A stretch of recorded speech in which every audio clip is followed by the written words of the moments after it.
आगे फरमाया ला रैब फी, ये वो अजमत वाली किताब है जिसमें कोई शक व शुबा की गुंजाइश नहीं। कोई शक व शुबा की गुंजाइश बोलिए नहीं है। बोले कोई शक व शुबा की गुंजाइश। तवज्जो है आपकी। हम तर्जमा ये करते हैं कि कुरान वो किताब है जिसमें कोई शक, लेकिन कुरान पाक ने ये लफ्ज इस्तेमाल नहीं किया। हालांकि शक भी अरबी का लफ्ज है। शक भी बोलिए, शक किस जुबान का लफ्ज है, लेकिन अल्लाह ताला ने यह नहीं फरमाया कि इसमें वला शक का फी, इसमें शक नहीं।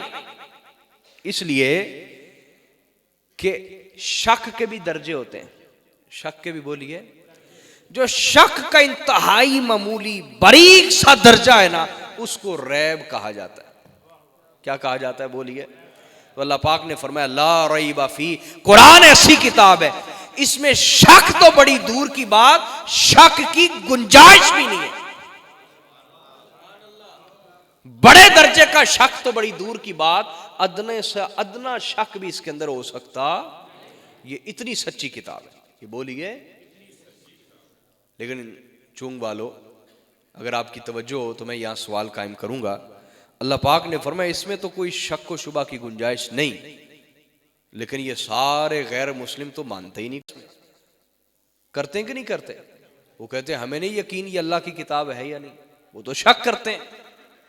वो बोलिए, तो सवाल पैदा हुआ या नहीं? अल्लाह फरमा रहा है इसमें कोई शक की गुंजाइश, लेकिन जितने ईसाई हैं, जितने यहूदी हैं, गैर मुस्लिम हैं, वो इसमें शक करते हैं। करते हैं या नहीं करते? बोलिए ना, बोलिए ना। हाँ, इसका जवाब यह है जो मौलाना रूम ने फरमाया, आफताब, क्या शेर है मसनवी शरीफ का? हाँ, आफताब आमद दलीले आफताब। फरमाते हैं अगर कोई शख्स कहे कि आफताब चढ़ आया, सूरज चढ़ आया, तो कोई दलील पूछे भाई सूरज चढ़ा है, दलील क्या है? उसे कहा जाएगा भाई वो देख सूरज चढ़ा हुआ है, वो देख सूरज चढ़ा हुआ है। अब अगर तो अल्लाह ने उसे आंखें दी हैं तो वो सूरज देखते ही मान जाएगा, मजीद किसी दलील को मांगेगा।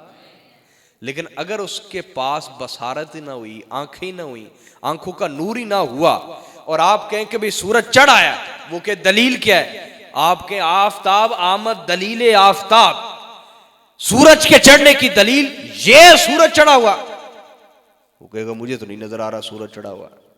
तो हम ऐसी सूरत में क्या कहेंगे कि भाई सूरज को देखने के लिए जो आंखें चाहिए वो तेरे पास नहीं है, वो तेरे पास नहीं है। ये तेरा अपना कसूर है, सूरज का कसूर नहीं है। सूरज का कसूर बोलिए।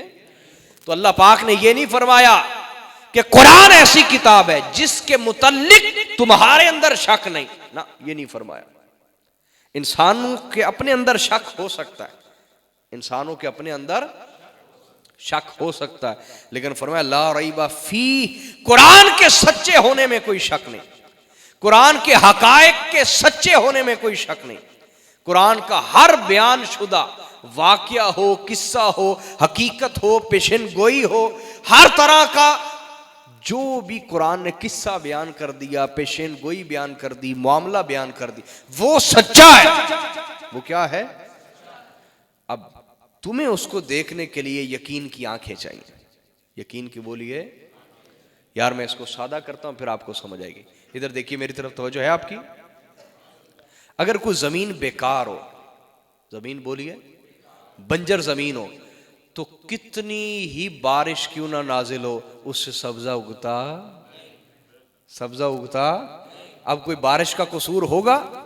वही बारिश जरखेज जमीन पे पड़ी तो वहां खेतियां लहलहा उठी, खेतियां। यही बारिश बंजर जमीन पे पड़ी तो वहां से कुछ उगा? इल्ला नकीदा, कुरान ने कहा कुछ नहीं उगेगा। तो कसूर किसका हुआ? जमीन का अपना। कसूर किसका हुआ? बोलिए जमीन का।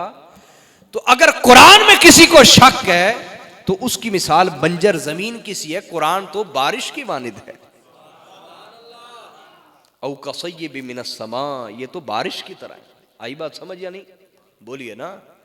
अब आगे समझिए, एक बंदे को हैजा हुआ हो, क्या हुआ?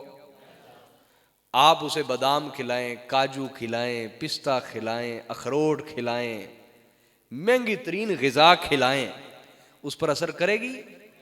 हैजे का मरीज है, उसको हैजा हुआ है, अंदर पचेगी, हजम करेगा?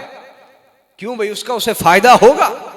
अब वो कहे कि अखरोट में कोई फायदा ही नहीं, काजू में कोई फायदा ही नहीं, पिस्ते में कोई फायदा ही नहीं, अखरोट में फायदा ही नहीं, बादाम में फायदा ही नहीं, तो हम कहेंगे बेवकूफ, तुम्हारी अकल का अपना कोई फायदा नहीं, तुम्हारी अकल तुम्हें नहीं बता रही कि तुम हैजे के मरीज हो।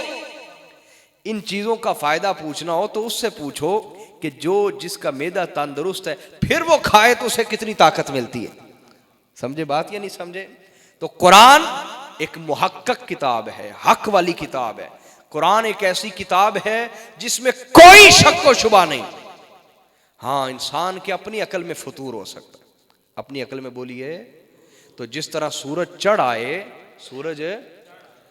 आए तो जो अंधा हो, नबीना हो, वो सूरज ना देख सके तो उसका अपना कसूर है, सूरज का कोई कसूर? सूरज तो चढ़ा हुआ है।